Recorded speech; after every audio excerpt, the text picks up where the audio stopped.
A Step into the Past Volume 15 Chapter 5. Book 15 Chapter 05 Mysterious Attackers. By the time the hunters returned from their night hunt, Xiang Xiaolong has left with Ji Yanran, Zhao Ji, and the 18 guardians. They rushed toward the Qin/Chu border to liaise with Teng Yi. Since the death of Zhao Qian and the 4 maids, this is the first time he is enjoying true happiness. Moao is gone.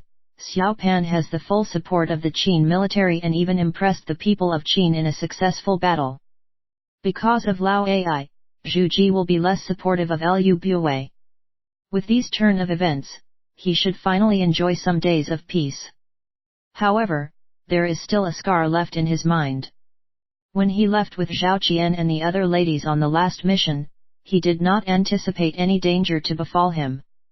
Out of a sudden, his nightmare began. It was only tonight when he defeated Liu Buwei soundly can he finally catch his breath. Still, he was fearful of the uncertain future. Following the traveling path he had decided earlier with Teng Yi, they traveled as quickly as they can for 7 days and 7 nights. They crossed the eastern ridge and the terrain has become flatter. On this night, they set up camp and lit a campfire beside a small river. Somehow, Xiang Xiaolong is feeling very restless. He did not have any appetite for the food hunted by Wu Yanzhu, Jing Shan, and the other guardians. Ji Yanran was surprised. Is something bothering hubby? Zhao Ji smiled. Are you thinking about Sister Fang and Bao'er? Xiang Xiaolong eyed the cackling fire suspiciously and replied in a deep voice, No. I am feeling very uneasy recently.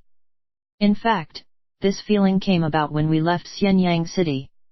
Tonight, this feeling is even stronger than before. Ji Yanran's face lost some color and she warned, hubby is not an ordinary man.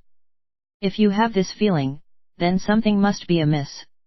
She turned to the guardians who are cooking some wild animals over the fire and asked, Did you guys hear what he said? Jing Shan stood up, Let's spy on our surroundings. The guardians respected Xiang Xiaolong as if he is a deity. When they heard his words, everyone raised their self-awareness and left accordingly. After the guardians have left, Zhao Ji remarked, Logically speaking, there should not be anyone following us, especially Liu Buwei's men. Little Jun and the palace guards should be watching them closely and it is almost impossible for them to slip away and attack us. This is a complicated issue. Ji Yanran gently asked, Is it possible that hubby's restlessness is due to other reasons? From the way it looks, it doesn't seem like anyone is following us. Xiang Xiaolong bitterly smiled, I am not a superhuman who can detect things that are happening far away from me. But after so many years of living in a dangerous environment, I am extra sensitive to ambushes or stalkers. We will have our answer soon enough. Jing Shan's nose is better than a hunting dog's nose. Zhao Ji weakly leaned into his bosom, whispering, I am scared. Xiang Xiaolong understands that she is thinking about that terrible night when Zhao Qian was killed. Hugging her shoulder to calm her fears down, he assured, With me around, no one can harm you. Ji Yanran looked up to the dark sky and softly commented, If there is really somebody following us, then it is a valid reason for hubby to feel extra restless tonight.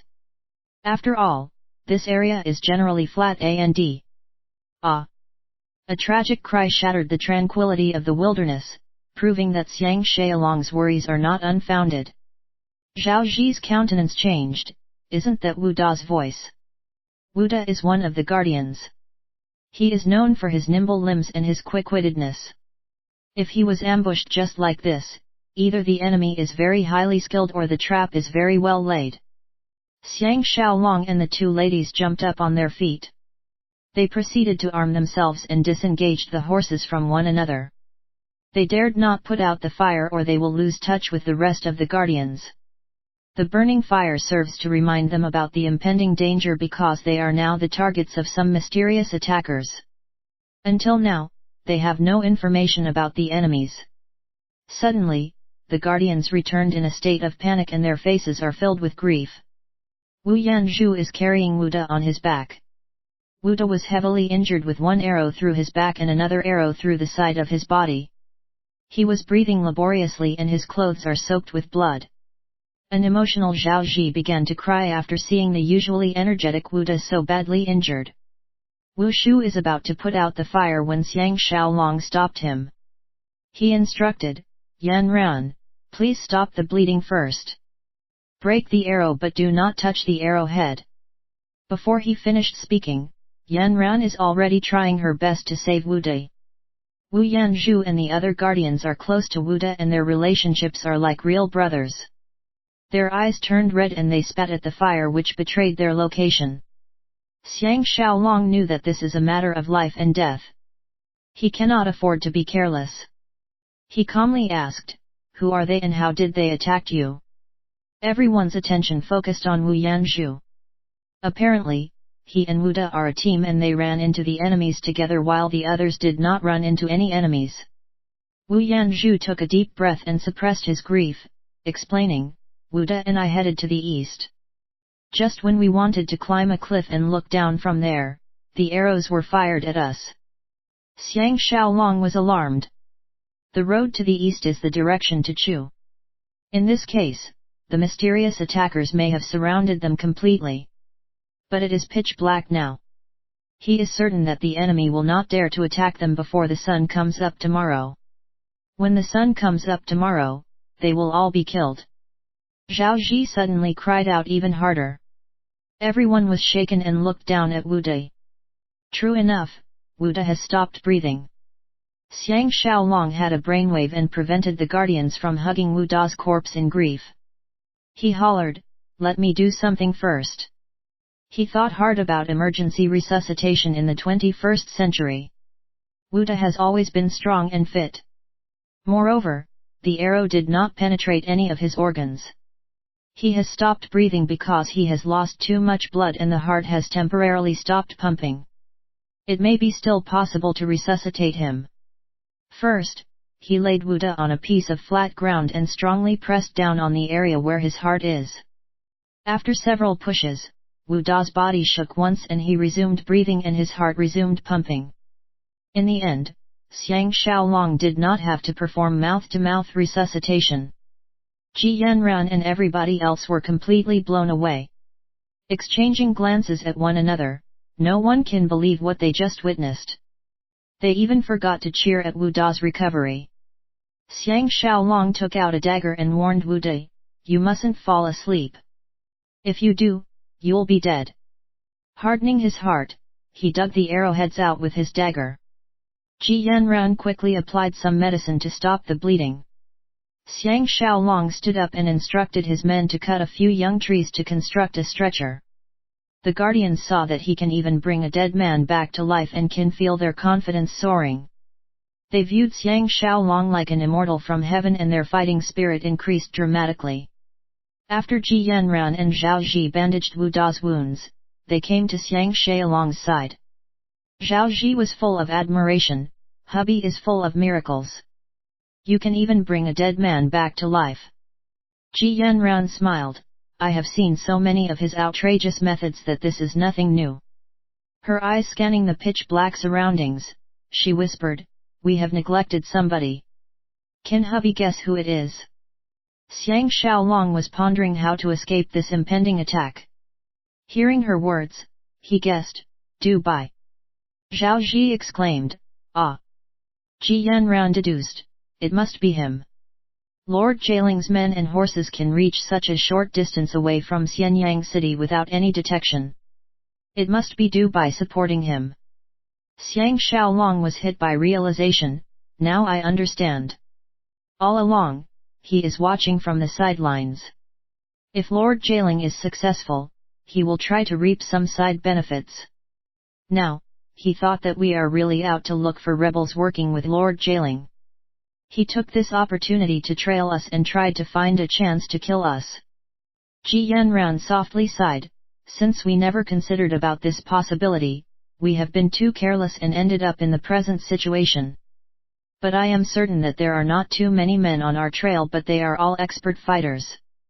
Zhao Ji's face turned pale and she bit her lip, it will be daylight in another 4 hours. What shall we do? Wu Yanzhu and Jing Shan have constructed a stretcher and are using it to carrying Wu Da while waiting for Xiang Xiaolong's instructions. Xiang Xiaolong leaned over and kissed Ji Yanran's face.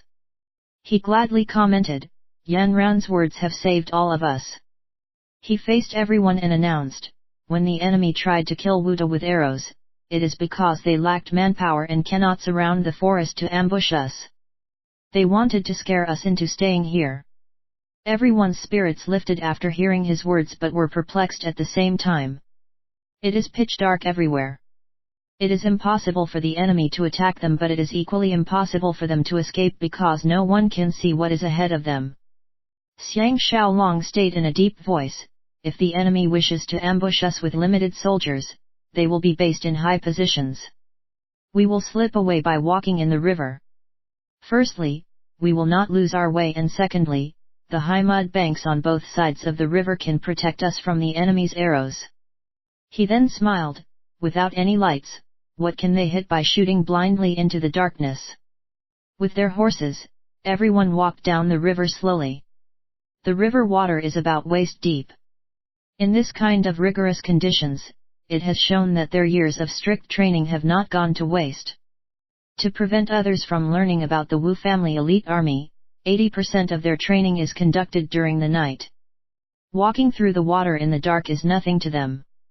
It is even more challenging to have their horses following them obediently without a single sound. Leading the way is Wu Shu and Jing Shan. They are holding onto a shield each in case of an attack, and Jing Shan is the best wilderness navigator. He is the best person to spy on the situation ahead of them. Another two guardians are in charge of ferrying the wounded Wu Da while another guardian is leading the horses. Everyone else including Ji Yanran and Zhao Ji are holding their crossbows in their arms. In case of any confrontation, they will fire their arrows mercilessly. After traveling for 10 over miles without any interruption, everyone knows that the most crucial moment has come and raised their alertness. Coincidentally, the river has flowed to some uneven ground and the water level rises and falls accordingly. The sounds of gushing water are able to cover the sounds of their wading. They were surrounded by dense forests in all four directions. Although stars can be seen beyond the canopy of the trees, the river area is still pitch black. The air is filled with the stench of mud and rotting leaves. With his animal-like instincts, Jing Shan continued to lead everyone forward. After walking for another 10-odd steps, the river bed sinks even lower and the mud banks are even higher as a result. The trees here are even thicker than before and the stars are hidden from sight. Like a bunch of blind men, everyone is moving forward based on their intuition and sense of touch. Right at this moment, strong coughing sounds can be heard on the left bank. Everyone was shocked and immediately stopped moving and increased their guard. Although they have anticipated that they will encounter some enemies, they did not expect it to be so sudden and without any warning at all. They are stuck below in the river. If the enemies fire their arrows down at them, no one will be able to stay alive. All it takes is for one of the horses to whinny and everyone will be dead. Luckily, they cannot see the enemy and the enemy cannot see them too. From the right bank, a voice scolded, "Are you trying to scare me to death? All the spirits and ghosts would have been frightened off by your coughing." On the left bank, someone softly laughed, "All of you are intimidated by Xiang Xiaolong and are so easily agitated. After we have shot his men, I am sure that he will not dare to wander around recklessly. Moreover, we have laid horse-tripping ropes in all the strategic locations, including the river." Still standing motionlessly in the river, everyone was feeling extremely nervous but was relieved at the same time. While the enemies were talking and distracted, Jing Shan used a dagger and felt his way under the water. He cut 3 horse-tripping ropes in succession and cleared the obstacles away. Just as they were about to continue moving, footsteps can be heard from the forests on the left side. In a short while, an enemy messenger arrived and announced, "Orders from Master Bai. Tomorrow morning, we will attack them according to plan. Whoever killed Xiang Xiaolong will be rewarded with 500 taels of gold and whoever can catch talented Lady Ji alive will be rewarded with 1,000 taels of gold. Everybody clear." In the river, everyone was stunned. Ji Yanran's body is actually worth twice as much as Xiang Xiaolong's life. It is meaningless to debate with the enemy over the reward amount. With Jing Shan leading the way, they left the enemies further and further behind. At daybreak, they were only 2 miles away from the danger zone. They climbed up a little hill and observed the enemy from afar. Wu Da's condition has stabilized and everyone's spirits rose. The guardians stood guard in all 4 corners while Jing Shan climbed up a tree and analyzed the surroundings. Below the hill is a vast expanse of grasslands and there are trees all over. Once in a while, the river can be seen flowing among the grasslands and flocks of birds are flying across the orange sky, forming a colorful and vibrant panorama. Xiang Xiaolong and his 2 pretty wives were leaning against a large rock, sighing that the scenery is indeed beautiful but they are not in the mood to enjoy it.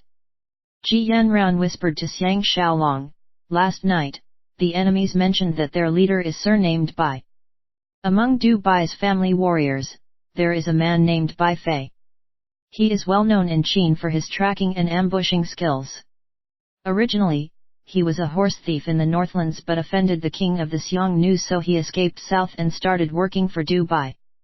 If this is the man who is ambushing us, then we are in deep trouble." Xiang Xiaolong was amazed, why is Yanran so familiar with Du Bai's men? Ji Yanran kissed him lightly and gently replied, "I am concerned for you. I am helping you to do these things that you are too busy to do. Don't simply dismiss Sister Qin as a simple woman. She is actually very well informed about everything happening inside and outside Qin. This information about Du Bai is from her sources." Xiang Xiaolong glanced at their campsite last night and decided, if this is the case, we now have a chance to ambush Bai Fei. He will be the man that is leading the group chasing towards us sooner or later. We must present him with a shower of arrows and this will take care of all our worries. As the morning sun is showing more and more of itself from the east, sounds of human talking and horses neighing can be heard from afar. A group of roughly 500 men are riding through the dense woods towards them. The men are split into 5 groups and the leading group is the smallest one with about 50 men and their speed is incredibly fast. What is even more startling is that they only spent a short amount of time and managed to determine that they have traveled down the river and are now chasing in their direction. But this is something they anticipated as Bai Fei is an expert horse thief.